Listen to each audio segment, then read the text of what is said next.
మనిషి ఎంతకాలం బతకామనే దానికంటే ఎలా బతకామనేదే ముఖ్యం అనడానికి పెద్ది సుదర్శన్ రెడ్డి గారి అంతిమయాత్రకు తరలివచ్చిన జనసందోహమే ప్రత్యక్ష నిదర్శనం. వర్షం పడుతున్నప్పటికీ లెక్క చేయకుండా 1,00,000కు పైగా ప్రజలు దాదాపు 12 గంటల పాటు అక్కడే ఉండి అంతిమయాత్రలో పాల్గొన్నారు. బీఆర్ఎస్ పార్టీ అధికారంలోకి వచ్చిన తర్వాత నర్సంపేటలోని మెడికల్ కాలేజ్ కి పెద్ది సుదర్శన్ రెడ్డి పేరు పెడతామని కేటీఆర్ ప్రకటించారు.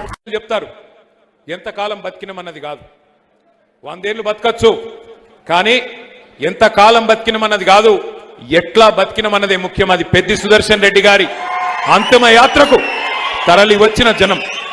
వాళ్ళేమీ మనం పిలిచిన వాళ్ళు కాదు, మనం చెప్పలేదు ఎవలకు, కానీ కొన్ని 1,00,000 పైచిలుకు మంది 12 గంటల పాటు వర్షం పడుతుంది, ఇబ్బంది అవుతుంది, కానీ ఎవ్వరు ఎక్కడ కదలలేదు. మేము ఇక్కడికి వచ్చి నల్లబెల్లికి వచ్చి 5:30-6 గంటలు ఎదురు చూస్తా ఉన్నాం, వస్తున్నారంటే కదలనిస్తలేరు. అటువంటి జనసందోహం, అటువంటి అభిమానం నిజంగా పెద్ది జన్మ ధన్యమైంది. స్వర్గంలో ఎక్కడున్నాడో కానీ ఆయన జన్మ ధన్యమైంది. ఎందుకంటే ఇట్లాంటి అభిమానం ఇక్కడ మనిషి మరణించిన తర్వాతనే తెలుస్తుంది ఆయన గురించి ప్రజలు ఏమనుకున్నారనేది. గెలిచింది ఒక్కసారే కావచ్చు, కానీ జనం గుండెల్లో నిలిచిపోయిండు పెద్ది సుదర్శన్ రెడ్డి.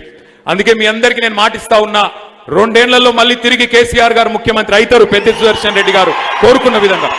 ఆ తర్వాత ఏ మెడికల్ కాలేజ్ గురించి అయితే ఇప్పుడే హరీష్ అన్న చెప్పినో ఆ మెడికల్ కాలేజ్ కు పెద్ది సుదర్శన్ రెడ్డి పేరు పెట్టేది పక్కా పెడతాం.